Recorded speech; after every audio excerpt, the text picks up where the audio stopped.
Hi, I'm Becky. And I'm Lindsay, and today we're here talking about flipping it.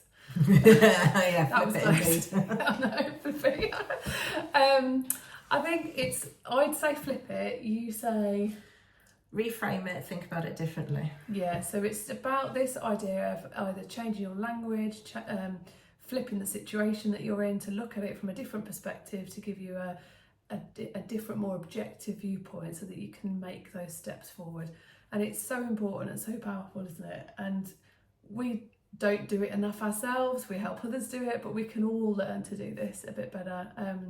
I've had some situations over just this past week where you go, oh, hang on a minute, flip it and look at it from the outside a minute, and then it helps you deal with what you're having to deal with in front of you as well sometimes.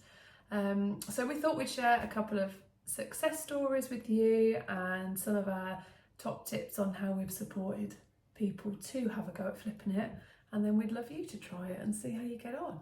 So Becky, do you want to... Yeah, I'm going to start with embracing it. Yeah. Because sometimes we can't always flip it because it is that pure, I really don't want to do this is horrid, but it's a must and it's a necessity. So rather than flipping it or reframing it, we make it dull, we make it boring, we accept that this is not something we're going to like. So we come at it from a different angle and change the focus. So rather than coming from a fear and a place of fear for it, we come from a place of, oh God, not this again. And it's that word accept, isn't it? It's the acceptance of it rather than the fighting against it. Yeah, because I was doing something, it was over lockdown, and I was doing some somatic work. Yeah. And there was one thing that we were looking at, and when you're working something and you're fighting against something, you have to imagine that you've got this ball of cactus in your hand. And the more you fight it, the more it's going to hurt. The more you learn to let go and loosen, I love that. the more it becomes a lot easier to manage and easier to control, because you're letting go and actually you're accepting what is there in your hand, so it doesn't cause you as much pain. And then the cactuses come flower because it's got space to flower as well. Yeah, I love that. It was a lovely little thing. And it is looking for those lights, it's looking for those wins. I do crazy word puzzles. But they come out with sayings, and one of the ones that I did today was you must always be looking for the light in the darkness, otherwise you will never succeed. So if you're always looking at what the negative is that you're doing, and you're going, oh, I can't do this, I don't like this, I don't like this. If you don't look for that flip, for that positive side of things, it's never going to happen, it's never going to work. So whether or not it is acceptance or looking for the positive in it, that's so crucial. Yeah, and it's allowing yourself to have the emotion related to whatever you're doing as well, because sometimes by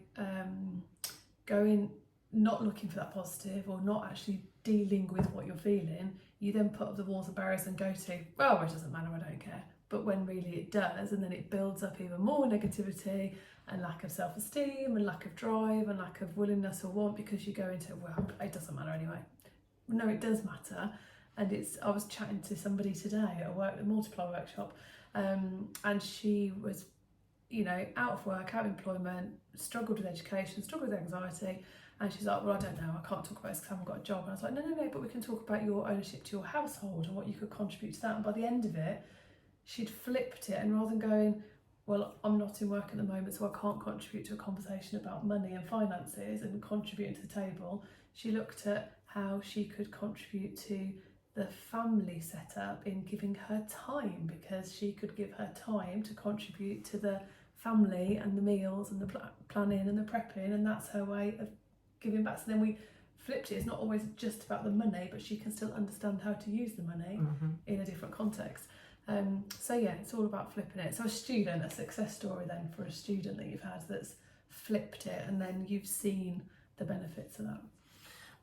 It's always back to that, I can't do it. Always back to the I can'ts. When it comes to voice, it's always to do with high notes, because they sound ugly.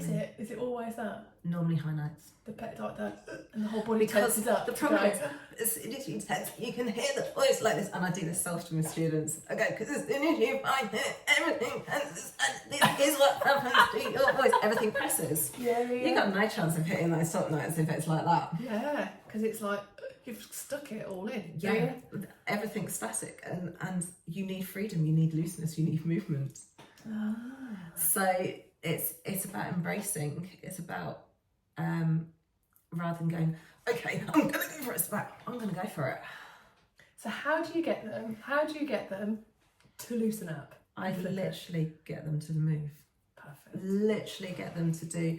Sometimes flipping it is not a case of mindset. It's about body set. And actually, when 100%. You're holding tension, you need to move. Yeah. It's that simple. And it's in every setting. Sometimes if it's not working, you've got to get up and walk away. I did something the other day where I was just like, right, it's not working. I closed it. I got up, went and did something else, walked away, came back, and then it worked again because you'd taken yourself away from that space. So it's not saying, oh, I can't do it full stop.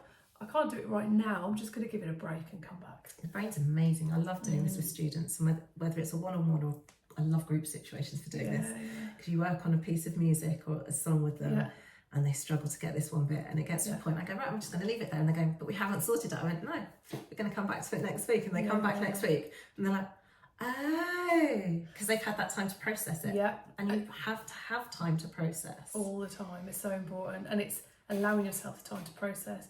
And also allowing yourself the time to break the habits. I had a student today who the first thing they said when they walked in was, I'm not very good at this. Straight up. And it wasn't anything to do with what we're doing, it's I'm not very good with people, I'm not very good at communicating. I was like, okay, that's fine. Have a cup of coffee, take a seat. By the end of it, shook their hand, and I was like, super proud of you today, because you were contributing, you were answering things, you were helping discussions, and you actually turned around and said, oh, I'm going to help other people next time. So you are good at it, but they think they aren't good at something because it's either been said to them or they haven't had anybody to support them in realising that they can do it. Yeah, that perception, that self-worth is such a big thing. And it's really hard to flip it and look for the positive when you're on your own sometimes, because you get into the rabbit hole. And we all go into that, and so it comes back to what we spoke about before, about the right people, the networks, the people that can spot you when you're going into that rabbit hole and can just be there to support in lots of different ways, but that works for you.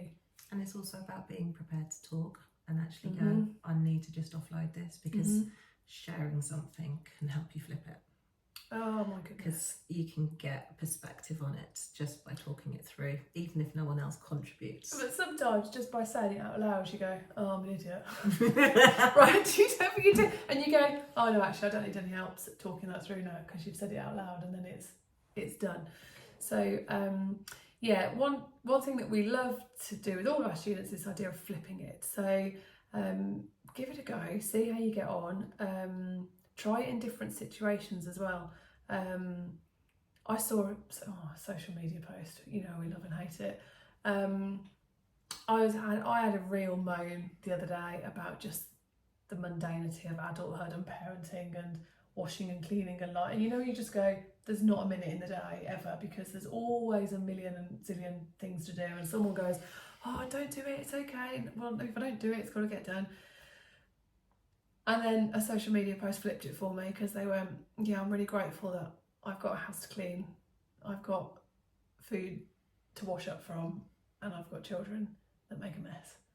And it's that flippant, and I suddenly went, oh yeah, actually, I'm quite lucky. So it's having that outside perspective. There's always some kind of light out there. There's always some positive, even if it's a positive you can learn from. And it's when you get into that place where you're going, I can't do this. This isn't working, I don't like this. Look at the wider picture, look at what else is happening within that. What is the one little thing, and it doesn't have to be big, it can be tiny and small, but what is the one thing that you can see that is going to be positive from it, and pull that out. That is... Yeah, and if you don't have somebody to talk to about it or chat about it, journaling's really good, offloading, texting. There are so many amazing organisations out there that have the most amazing text and email online support, that you can just have that conversation and voice those concerns or talk through things. There's lots to reach out to now. It's been brave enough to just do it, and like we said, a lot of the time it's that initial saying it out loud helps you flip it and helps you find it. So yeah, give it a go, have a go at flipping it. If you're there, think of those poppers we used to have as kids, you know, those little, did you ever have those like rubber popper things? Just turn them inside out and watch them pop. Oh, yay. I can't remember what they're called, No, but they but were yeah. just the rubber poppers. And you'd look at it and it was a bit of nonsense, but you flipped it, stuck it on the table, waited for it to pop, just like that did. And a bit of joy came along. So yeah, give it a go. And we'll see you next time. I'll see you next time.